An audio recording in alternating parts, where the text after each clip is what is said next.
Continuando con Senderos, pasemos en este momento a la mesa de la palabra y hoy nos acompaña el reverendo Padre Carlos Santiago. Buenos días, Padre. Buenos días, Yarida. Buenos días a todos. Amén. La mesa de la palabra está basada en el Evangelio de San Lucas.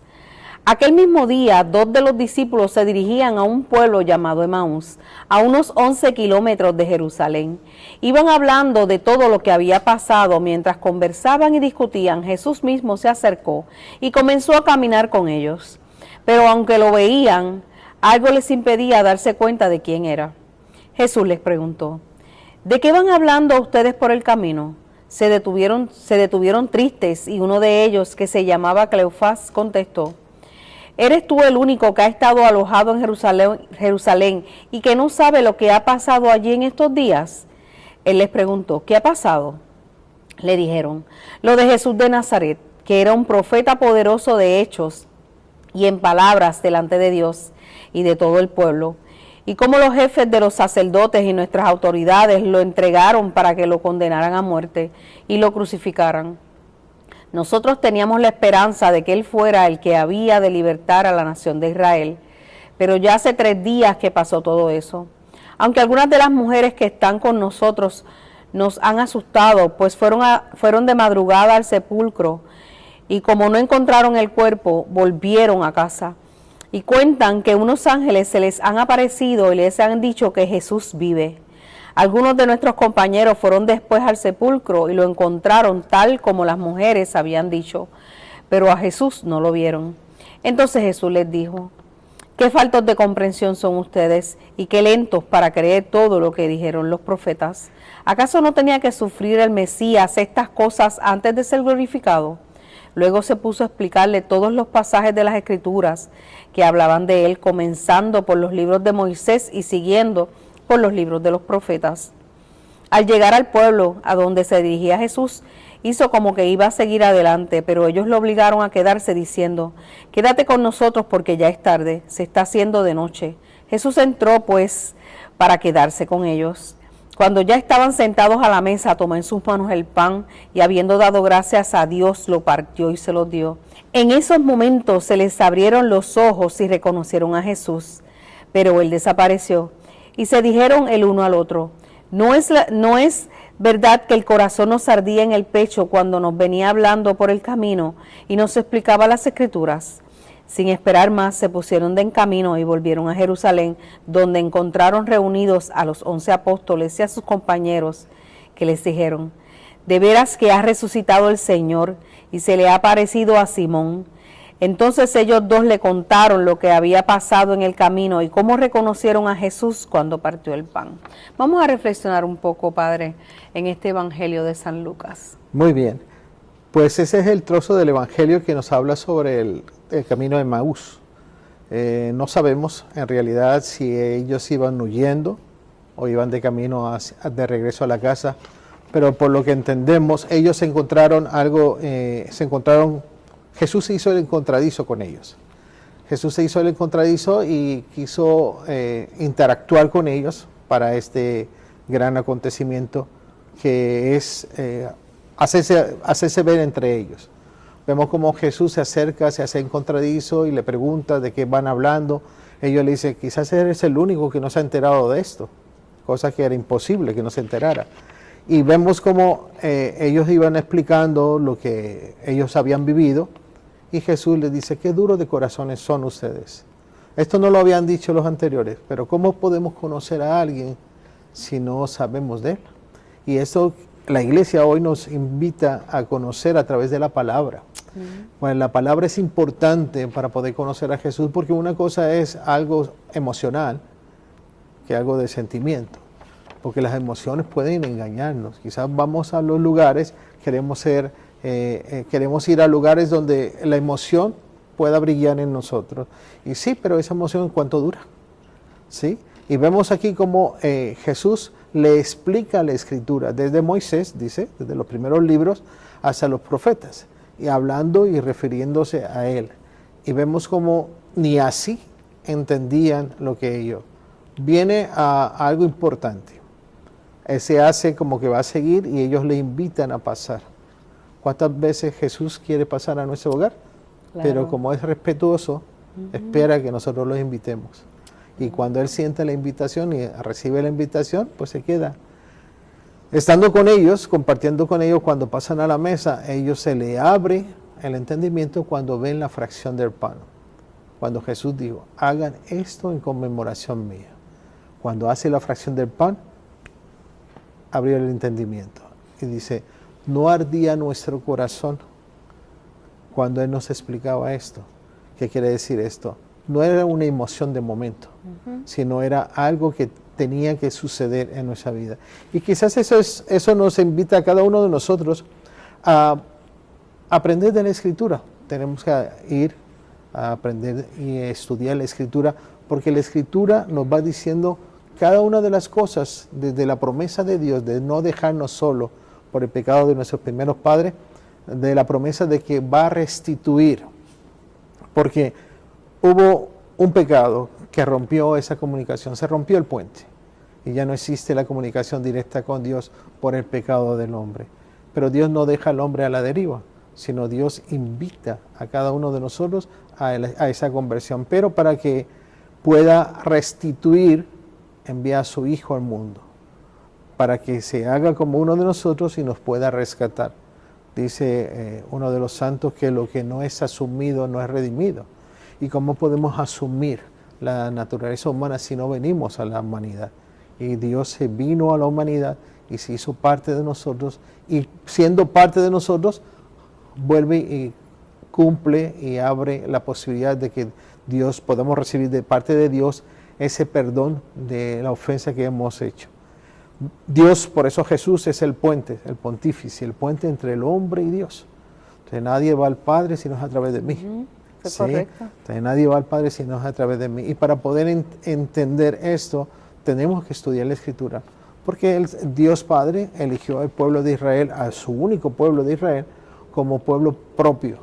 Pero ellos no aceptaron esa bendición. Se fueron, y vemos a través de la Escritura cuántas veces el pueblo de Israel se deshizo, se esparcieron las tribus, se fueron para diferentes lugares y no apreciaron ese amor hermoso que Dios había puesto en su pueblo. Y el pueblo de Israel era un pueblo que no era muy querido por nadie. Era un pueblo desechado por y Dios lo hace su propio.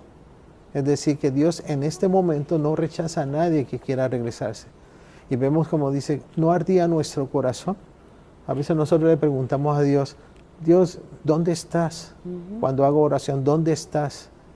¿Qué quieres? Y sentíamos la visita de alguien que nos dice por el camino, sin conocernos, no te preocupes, tu oración ha sido escuchada.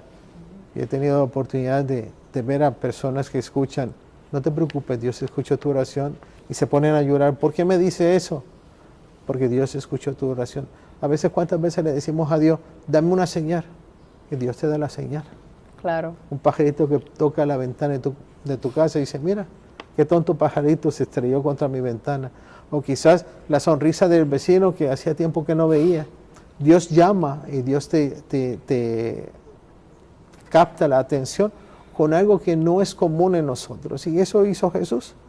Captó la atención de esto, le explicó la Escritura, le dijo que esto tenía que suceder, no tenía que ser de otra manera. Esto tenía que suceder de esta manera para que pudiera hacerse el puente entre los hombres y Dios. El camino de Emaús que se hace es un camino catequístico para nosotros. Nosotros no nos podemos alejar. Dice que regresaron a Jerusalén y fueron donde los apóstoles, donde todavía estaban en un cuartito encerrado por miedo. Y ellos volvieron y certificaron lo que habían dicho las mujeres, certificaron lo que habían dicho los apóstoles que habían visto a Jesús. Es decir, volvieron a certificar que Él está vivo. Nuestro Dios es un Dios vivo, no es un Dios muerto. Si no hubiese vivido, si no hubiese resucitado, vana hubiese sido nuestra esperanza. No tendríamos por qué estar aquí. Claro. Pero es un Dios vivo, un Dios que da vida a cada uno de nosotros que nos acerquemos a Él. Él es, y puedo decir así, una persona respetuosa. Él no va a invadir tu privacidad, Él no va a invadir tu vida, Él no va a invadir tu espacio. Él quiere ser invitado. quiere ser invitado a tu casa. ¿Y cuántas veces lo hemos invitado? Quizás es la pregunta que nos debemos hacer. ¿Cuántas veces nosotros invitamos a Jesús a través de la oración?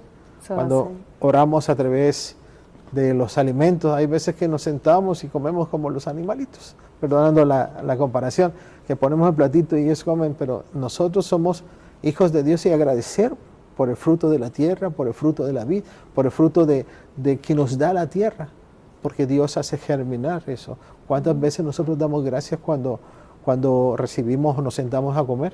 ¿Cuántas veces damos gracias nosotros cuando terminamos de comer? Hay una frase muy hermosa que yo utilizo todavía. Al terminar de comer siempre digo, gracias a Dios que me dio de comer sin merecer. Porque ante Dios no merecemos. Todo es una dádiva de Dios, todo es un regalo de Dios. Que nos creemos merecedores, en realidad no lo somos. Dios nos habla y nos pide a cada uno de nosotros que abramos el corazón como ellos. Claro. Que abriendo el corazón decían, algo nos decía que algo pasa aquí. Y vemos como ellos, decía, al ver la fracción del pan, ardía nuestro corazón mientras nos explicaba. Es decir, queríamos entender, pero no entendíamos. Viendo no vemos y oyendo no escuchamos. Tú sabes, Padre, que cuando estaba preparándome para estar aquí hoy y estaba leyendo esta parte del Evangelio, pensé y vino a mi mente también que a veces nosotros también tenemos ceguera. Y es una ceguera espiritual, ¿verdad? Del corazón, del alma, porque no vemos a Dios donde Él está. Y no vemos a Jesucristo donde Él está realmente. Y entonces nos pasa como los caminantes de Maús. Y nos ponemos en esa misma posición, en ese particular. Jesús estaba en medio de ellos. Y ellos acordaron, ¿verdad? Recordaron inmediatamente y reconocieron a nuestro Maestro cuando partió la fracción del pan. Pero ¿qué más tiene que hacer Dios y Jesucristo por nosotros para darnos cuenta de que Él está al lado nuestro? Eso es así. Entonces, yo creo que hoy la invitación es para que nos quitemos esas vendas que nos hacen ciegos de ver la misericordia de Dios, ¿verdad? Alrededor nuestro, con nuestras familias, amigos, con nuestros vecinos, porque Dios está en cada uno de los seres humanos y está en cada momento de nuestras vidas y a veces no es como nosotros entendemos que es, pero es de la manera que Él quiere que sea. Y yo creo que hoy quiero que nos quitemos esas vendas de nuestros ojos y que reconozcamos, ¿verdad?, a Jesucristo como ese Maestro maravilloso que vino a darnos una lección de amor tan profunda, ¿verdad? A enseñarnos tantas cosas a través de su sacrificio en la cruz. Y saber y reconocer que Él vive. Eso es así. ¿Verdad? Que es lo más importante, lo que celebramos hoy. Fíjense que este mes es el mes de la catequesis, el mes de abril. Y fíjense cómo Jesucristo, mientras iba caminando con ellos, también catequizó. Le mostró lo que había en las Escrituras, le habló de la historia de la humanidad, del pueblo de Dios, desde Moisés hasta los profetas. Y yo creo que lo que hizo es catequizar a estas personas que iban caminando a su lado. Eso es así. Y quizás el problema de eso es el miedo a conocer a Jesús, porque cuando conocemos a Jesús tenemos que cambiar de actitud, tenemos que cambiar de vida. Y es para nosotros importante, si vamos a aceptar a Jesús, tenemos que cambiar la manera de vivir. Amén. De verdad que sí. Gracias, Padre Carlos, por estar con nosotros aquí. Una bendición, ¿verdad?, que esté aquí en Senderos, el programa de la Iglesia Episcopal, la Diócesis de Puerto Rico. Y una bendición a todos nuestros hermanos de la Misión San Marcos en Ponce, que es donde el Padre es el vicario, ¿verdad? Mucha gente que conozco maravillosa y un abrazo muy grande, ¿verdad? Y continúen hacia adelante en esa misión que Dios nos ha encomendado. Nos ha encomendado. Eso es así. No, gracias por la invitación, bendiciones y que podamos sentir que nuestro corazón arde cuando escuchamos la palabra de Dios y cuando el Señor está cerca de nosotros. Amén.